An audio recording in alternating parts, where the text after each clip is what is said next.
책 한 권의 여유 쉼하다. 안녕하세요. 연애하면서 남자가 지극히 당연하게 여기는 사고방식과 태도가 여자에게는 왜 그렇게 낯설고 쓸쓸하게 받아들여지는가? 그러면서도 왜 많은 여자는 앨리스처럼 그래도 나는 그를 사랑해 라고 느낄까? 왜 사랑한다고 믿는 두 사람이 나누고 싶은 이야기가 서로 다를까? 둘이 같이 있는데도 각자 다른 생각을 하게 되는 것. 두 사람의 연애 이야기는 우리 모두가 연애나 결혼 생활을 하면서 느끼는 어쩐지 이가 맞지 않는 감정의 괴리가 어디에 기인하는지, 밖에서 보면 그것이 어떤 모양인지 명쾌하게 보여준다. 우리는 사랑일까? 알랭 르보통의 런던에 사는 광고회사 직원 앨리스가 파티에서 만난 남자 에릭과 엮어가는 사랑과 이별의 이야기. 그럼 시작해 보겠습니다. 상대방을 안다는 것. 에릭과 만난 지 5개월이 넘었을 때인 8월 첫 주. 앨리스는 친구 모니카에게서 전화를 받았다. 오래전 매사추세츠주에서 열렸던 여름 캠프에서 처음 만났고 지금은 네덜란드에 사는 친구였다. 그럼 이야기 좀 해봐. 어떤 남자야? 모니카가 물었다. 이름은 에릭이고 은행가야. 만난 지 얼마나 됐는데? 이런 세상에 벌써 몇 달이나 되었네. 6개월쯤 됐나 봐. 섹시해? 응, 그런 거 같아. 어떤 사람이야? 어떤 사람이냐고? 그래, 알잖아. 사실은 모르겠어. 모르다니, 무슨 말이야. 너 그 남자랑 사귀잖아. 글쎄, 그이는 어떻게 설명해야 좋을지 모르겠어. 그 사람은 좀 이상해. 앨리스는 그렇게 말하고는 예상치 않게 이상하다는 말이 흘러나온 데에 웃음을 터뜨렸다. 이상해? 넌 항상 아주 정상적인 남자랑 사귀었잖아. 어떻게 된 일이야? 모니카가 물었다. 앨리스는 그날 퇴근길에 그 말에 대해 생각하다가 엉뚱한 말실수 같지만 사실은 어떤 말보다 자신의 느낌을 잘 드러낸 말이라는 것을 깨달았다. 에릭은 대놓고 이상한 사람은 아니었다. 자신을 나폴레옹처럼 생각하지도 않았고 샤워캡을 쓰고 잠자리에 들지도 않았다. 하지만 행동에 왠지 묘한 구석이 있어서 앨리스는 그 남자의 반응을 예상할 수가 없었다. 타인을 상대할 때에 대개 우리는 무의식적으로 상대의 반응을 예상하고 행동한다. 상대방의 특성을 머릿속으로 그리고 이것을 이용해서 어떤 말을 할지 어떤 행동을 할지 선택한다. 내가 X라고 말하거나 행동하면 이 사람은 Y라는 반응을 보이겠지 라는 전제하에 움직이는 행동의 틀이다. 이 틀이 웬만큼 복잡한 상황까지 아우를 수 있을 만큼 풍성해지면 우리는 누군가를 안다고 다소 가설적인 주장을 할 수 있게 된다. 앨리스는 미국의 현대미술가 제니 홀처가 작품으로 표현한 경구 하나를 기억했다. 내용은 간단했다. 누군가의 인품을 빨리 알고 싶다면 우유를 한 모금 입에 가득 머금었다가 그에게 뿜어보라. 누구에게 실제로 우유를 뿜어볼 것도 없이 앨리스는 가끔 상상으로 사람들에게 우유 실험을 하며 놀았다. 전차에서 맞은편에 앉아 신문을 보는 남자는 어떻게 할까? 이 정부 관료는 어떻게 반응할까? 택시기사나 꽃집 종업원은 뭐라고 대응할까? 어처구니 없는 상상 속의 시험이었지만 성격의 특징들, 짜증을 잘 낼지, 재치가 있을지, 상처를 잘 입을지 금방 드러내 주었다. 앨리스. 이 우유 실험을 상상하면서 앨리스는 사람 중에는 반응을 쉽게 예측할 수 있는 부류와 어떤 반응을 보일지 전혀 알 수 없는 부류가 있음을 알게 되었다. 예컨대 앨리스는 직장 동료인 산드라의 행동 방식과 성격을 안다고 혹은 예상할 수 있다고 주장할 수 있었다. 산드라는 35세의 격리 직원으로 앨리스의 맞은편 책상에 앉아 일하며 노란색과 포도주 색으로 된 재킷을 입고 그 행동의 지형도는 완벽한 희극 작품을 구성했다. 산드라는 원래 심리적으로 복잡한 사람일지 모르지만 개인사의 실제 결과는 시계처럼 규칙적이었다. 남들보다 못한 삶을 살게 되어 있다는 게 그녀의 지론이었다.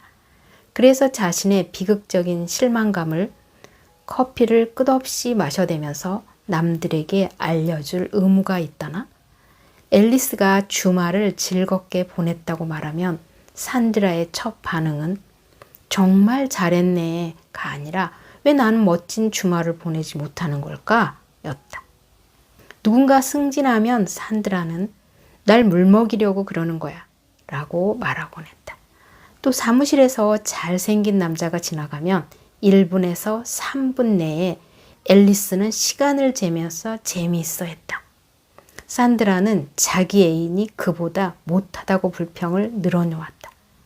그녀의 남자친구는 과체중인 전기기술자로 워낙 별 볼 일 없는 남자라서 정신이 바로 박힌 사람이라면 산드라가 왜 그와 만나는지 궁금할 지경이었다. 식품점에서 샌드위치를 살 때조차 그녀는 왜 난 그렇게 맛 좋은 샌드위치를 못 고를까? 라고 푸념했다. 도저히 좋아할 수 없는 동료였지만 아쉽게도 에릭하고 함께 할 때에는 없는 요소가 산드라에게는 있음을 앨리스는 인정해야 했다. 한마디로 그녀는 산드라를 알았지만 에릭은 알지 못했다. 에릭의 행동에는 산드라가 보이는 반응 같은 일정한 구석이 없었다. 앨리스에게 그 남자는 여전히 수수께끼였고 불쑥 화를 냈다가는 뜻밖의 너그럽고 감정적으로 사각지대가 있고 이해력이 대단한 사람이었다. 앨리스가 아는 사람 중에는 그런 심리 구조를 가진 사람이 없었다. 에릭과 대화를 하다가 어색해지는 경우가 가끔 있었다. 오늘 밤에는 우리가 서로 모르는 사람들 같네요. 앨리스가 말했다. 그래요? 네, 어젯밤에는 진짜 편안했는데 오늘 밤에는 처음 만난 사람들 같아요. 글쎄, 흔히들 그러지 않나요? 냉장고에 파스타 남은 게 있으려나? 에릭은 자기의 단점을 남의 탓으로 돌리는 재주가 비상했다. 앨리스는 문제를 제기한 자신이 바보 같아졌고 에릭은 남은 라자냐를 느긋하게 먹었다. 그녀는 에릭이 언제 분통을 터뜨릴지 짐작할 수가 없었다. 앨리스는 초조하면 점퍼 소매뿌리를 잡고 거기에 얼굴을 파묻는 버릇이 있었다.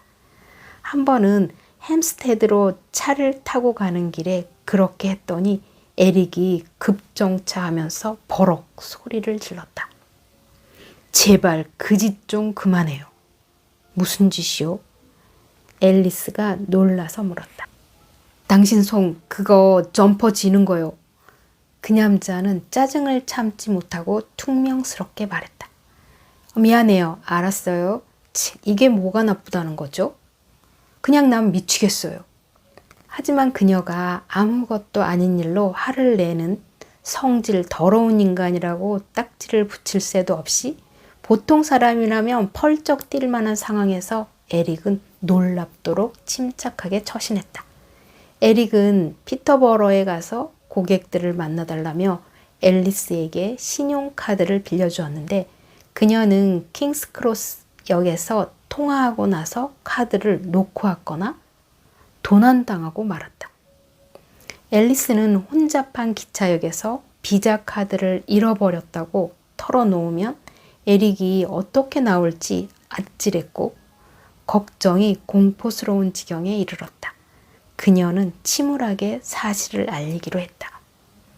우리 그만 만나야 할까 봐요. 뭐라고요? 왜요? 내가 끔찍한 일을 저질렀고 용서받지 못할 테니까요. 지금 모든 걸 끝내는 게 좋겠어요. 침실에 있는 내 짐을 싸서 택시를 부를게요.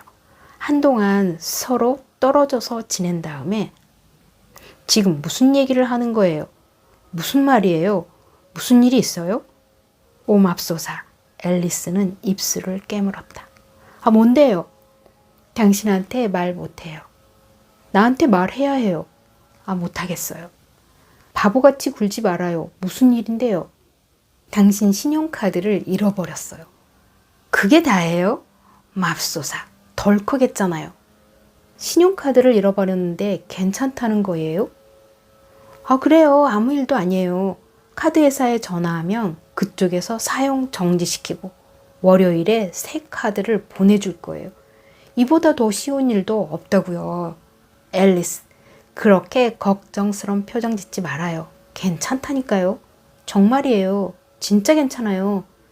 그딴 신용카드 같은 건 신경 쓰지 말아요. 당신이 더 귀중한 걸 잃어버리지 않아서 다행이에요. 자, 그 일은 다 잊어버립시다. 더 얘기할 가치가 없으니까. 앨리스는 확신을 원했지만 에릭의 피해가는 행동에 좌절했다.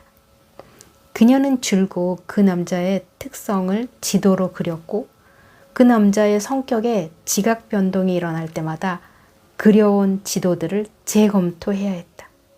그녀가 이런 혼란상을 최선의 경우로 해석하려고 애쓰는 의지 내지 힘이 바로 사랑의 증거였다. 그 남자가 짜증을 내면 과로 때문이라고 받아들였고 말이 없으면 고단하거나 배가 고파서 그럴 뿐이라고 받아들였다. 어느 시점에서 앨리스는 에릭을 자신의 친절함에 스스로도 놀라고 그 다음에는 굴종으로 이어질까봐 위험을 느끼고 그래서 못되게 구는 사람이라고 정의 내렸다. 또 그 남자가 다시 비합리적으로 짜증을 내면 앨리스는 혼잣말로 중얼거렸다. 나 때문이 아니야. 근본적으로 친절한 사람이지만 분명치 않은 마음의 상처가 있어서 자신에게 화가 나면 남에게 터뜨릴 뿐이야.